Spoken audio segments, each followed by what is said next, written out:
มื้อนี้เราจะมาเรียนเกี่ยวกับการแปลงไฟล์ Excel เนาะธรรมดามาเป็นนามสกุล CSV เนาะขั้นตอนของมันก่อนอื่นเราต้องมีไฟล์ Excel รายชื่อนักเรียนที่เนาะไฟล์รายชื่อนักเรียนที่เราเตรียมไว้อยู่ไสบัดเนี่ยเนาะ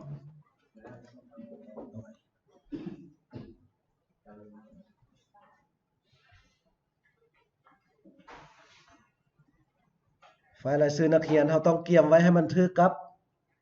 โครงสร้างของ10เกรดเนาะโครงสร้างของ10เกรดมันเป็นอะไรเราไปเข้าเบิ่งตัว10เกรดมันก่อน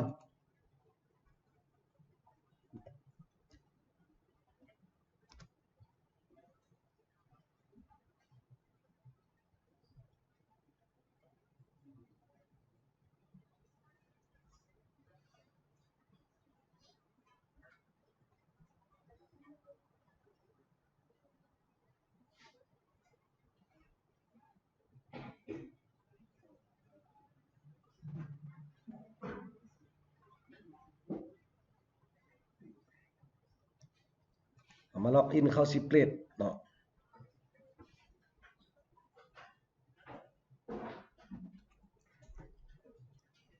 เลือกเอา user ล็อกอินเขาจะรู้ว่าโครงสร้างของฐานข้อมูลอยู่ใน10เกตมันอยู่บนไหนเนาะมันอยู่ student เฮามากด student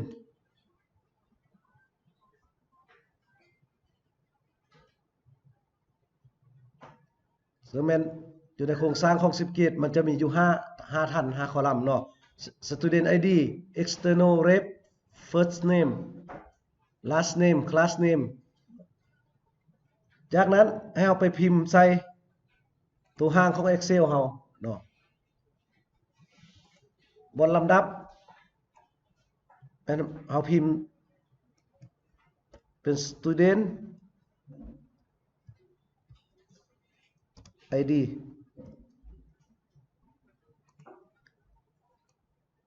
ชื่อแท้พิมพ์ first name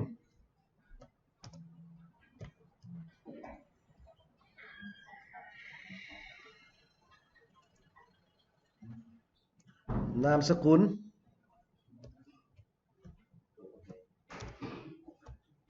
last name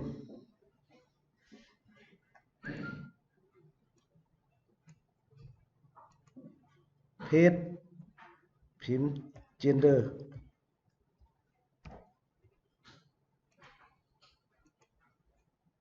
ห้อง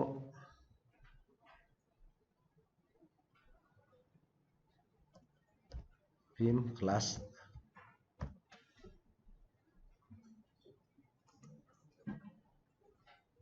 หลังจากเขาเกียมสำเร็จแล้วเอามาเข้า Google ซึ่งก็อาจารย์ตั้งเข้าไว้นี่แล้วเนาะ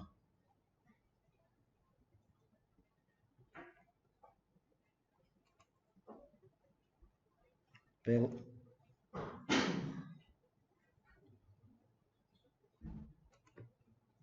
อาจารย์บอกอาจารย์สิลึกทิมก่อน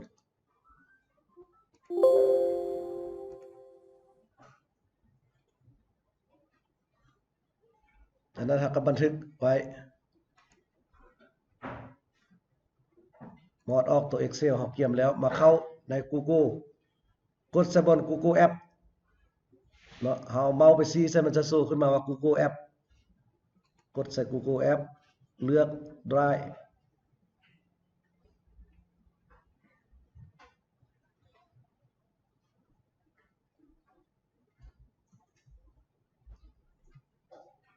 เลือก New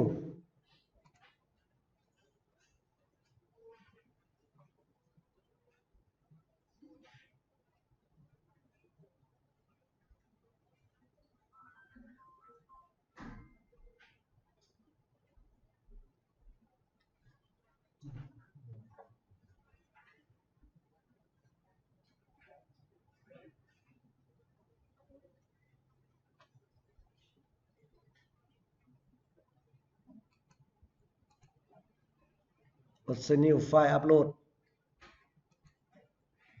บางหน่วยจะอัปโหลดไฟล์เนาะมันจะบ่คือกันเนาะ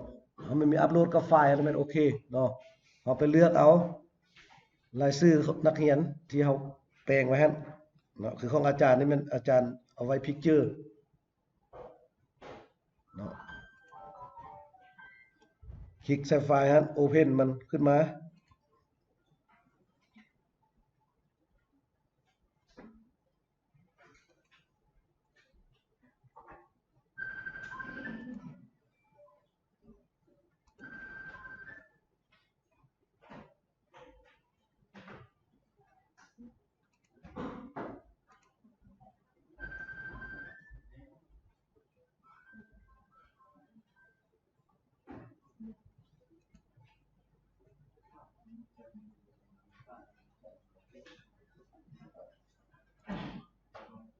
เมื่ออัปโหลดแล้วให้กดใส่ชื่อ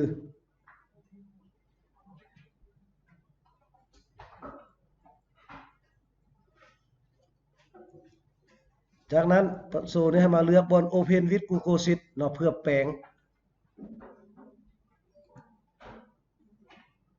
Google Sheet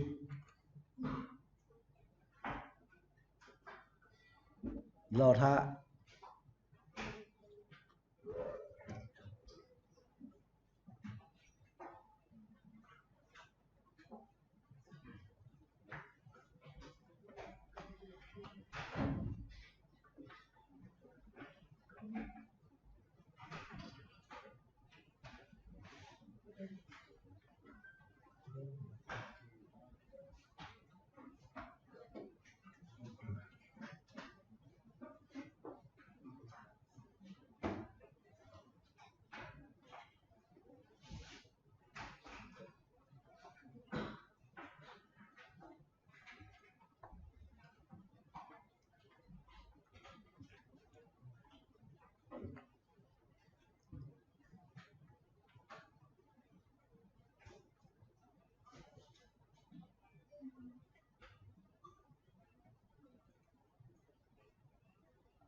เมื่อได้แล้วเนาะเปิดขึ้นมามันอยู่ปกติ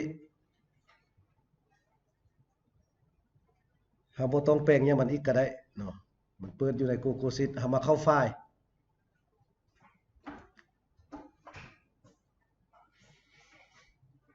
เลือกเอาดาวน์โหลดนี่มากดใส่ comma separated value CSV current sheet เนาะถ้าเป็นภาษาอังกฤษกดใส่เพื่อจะเซฟเป็น CSV หั่นเราก็เซฟไฟล์มันไว้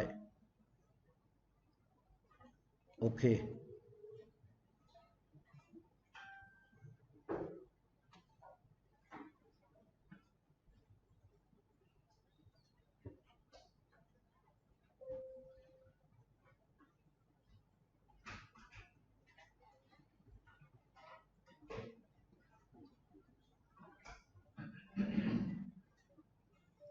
เบิ่งว่ามันดาวน์โหลดแล้วหรือบ่เนาะดาวน์โหลดแล้วเราเปิดเบิ่งไฟล์มันสิได้บ่เนาะถ้าไฟล์ Excel นามสกุล CSV มันจะเป็นตัวเราบ่สามารถอ่านได้เนาะเพราะว่า CSV มันจะนำใช้อ่านเป็นภาษาลาวหรือว่าภาษาไทยได้แต่อยู่ในระบบของ10เกรดเนาะเอาก็ปิดออก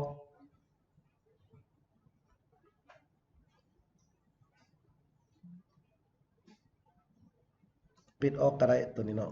วันนี้เรามาเข้า10เกรดเพื่อจะนำรายชื่อที่เป็นไฟล์นามสกุล CSV เข้ามาอยู่ในระบบของ10เกรดเฮาเนาะเอาก็มากดใส่10เกรดมาเลือก Student นี่เนาะกดใส่ Student มากดใส่ Import Student from CSV กดใส่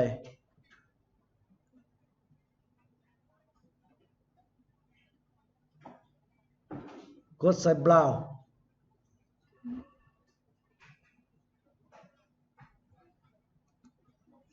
กดใส่ brown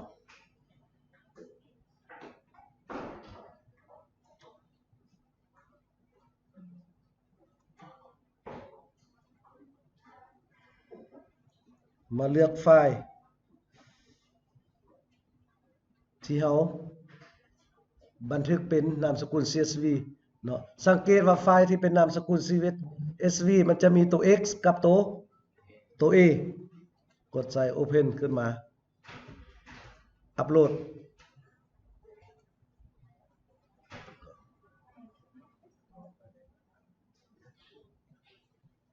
ขึ้นมาบัดนี้เรามา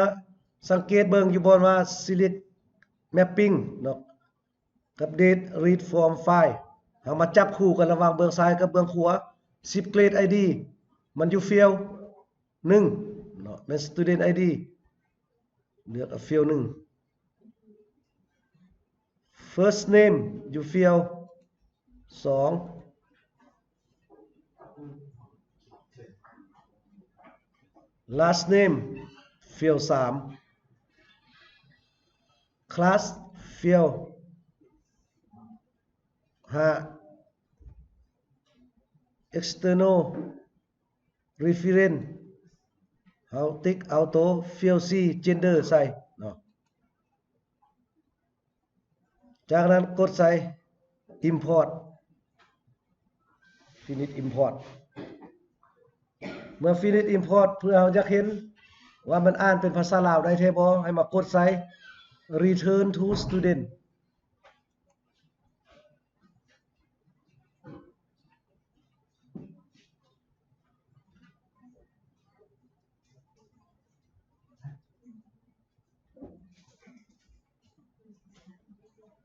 เนาะกดใส่ Return to Student เมื่อเวลาเข้ามารายชื่อหรือว่าเลขรหัสมันบ่เรียงกันเนาะเพื่อจะให้มันเรียงเฮามากดใส่บน Student ID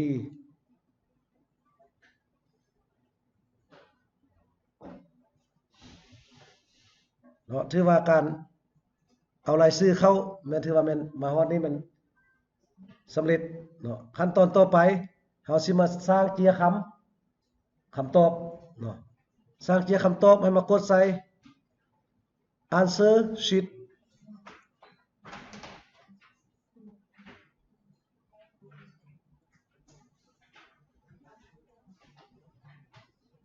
Answer Sheet เนาะนี่แม่นส่วนทางถึงแม่นรูปตัวอย่างเนาะ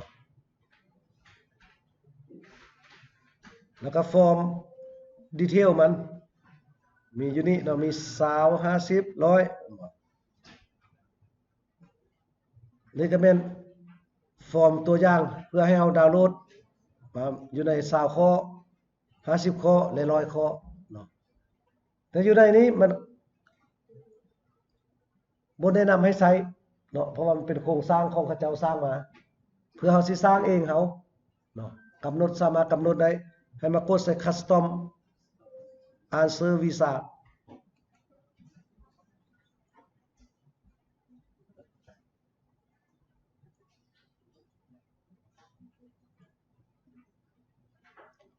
รอท่าจนท่าเปิดหน้าต่าง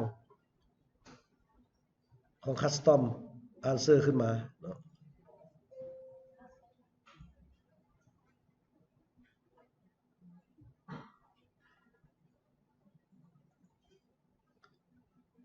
จากนั้นให้มากดใส่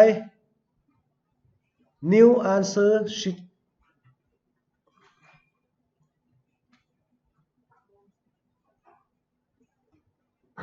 อยู่ในขั้นตอนของการสร้างเจียตอบมันจะมีอยู่5ขั้นตอนเนาะบน Name เพิ่นว่า Enter Name ให้เฮาใส่พิมพ์ชื่อวิชาเนาะที่เฮาจะสอบหันนี่อาจารย์จะใส่ว่าวิชาเคมีเนาะต้องใส่เป็นภาษาอังกฤษเนาะ Chemistry เนาะจากนั้นให้กด Next จ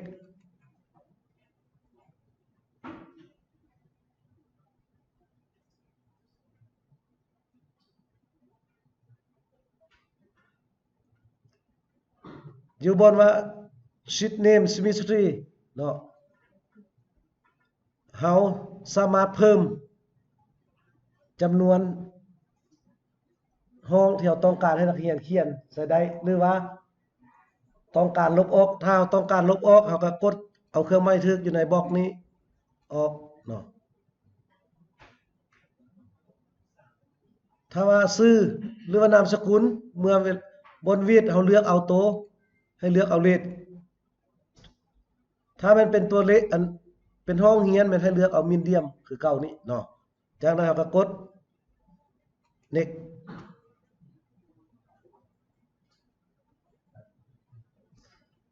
บัดนี้อยู่ในส่วนของ include student ID section เนาะถ้าเอาติ๊กเอาเครื่องหมายนี้ที่ทึกนี้ออกแม่นเฮาบ่ต้องการใส่ ID ให้นักเรียนเนาะถ้าต้องการใส่เฮาก็กด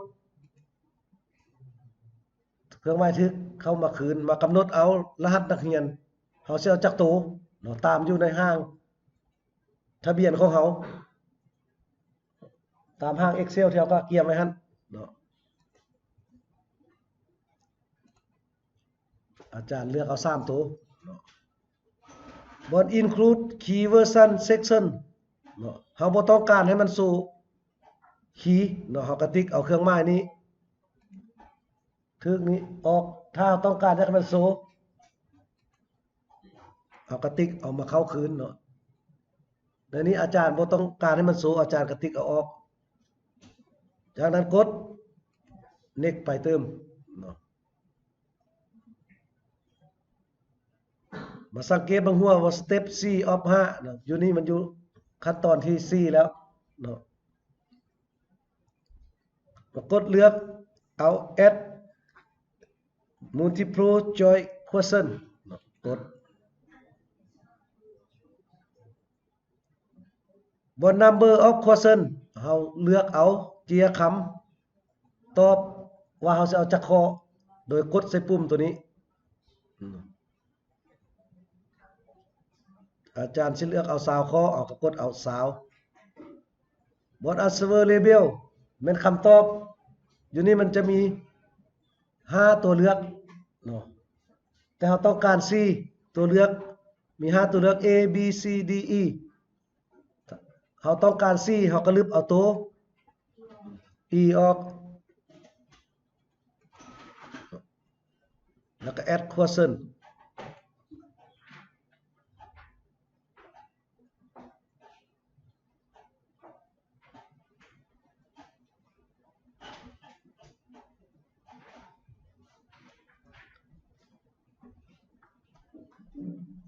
เราแอดออกมาแล้วเนาะเราก็มา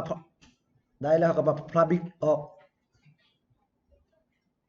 ผมได้แบบที่เราต้องการแล้วเราก็มาพาบิกออกโอเค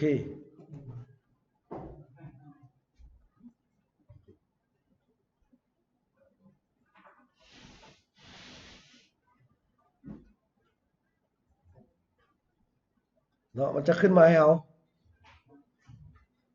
เลือก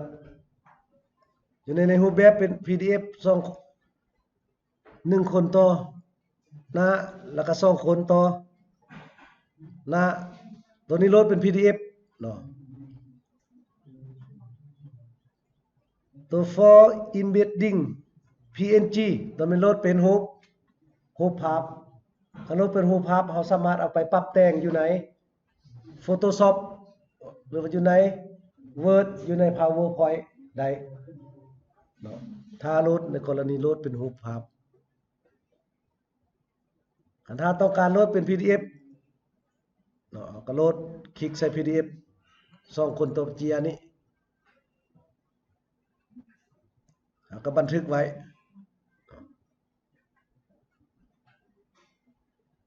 โอเค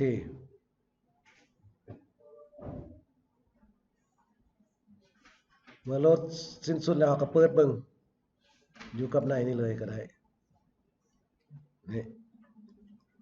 ก็ได้มาตามรูปแบบที่เราต้องการปิดออก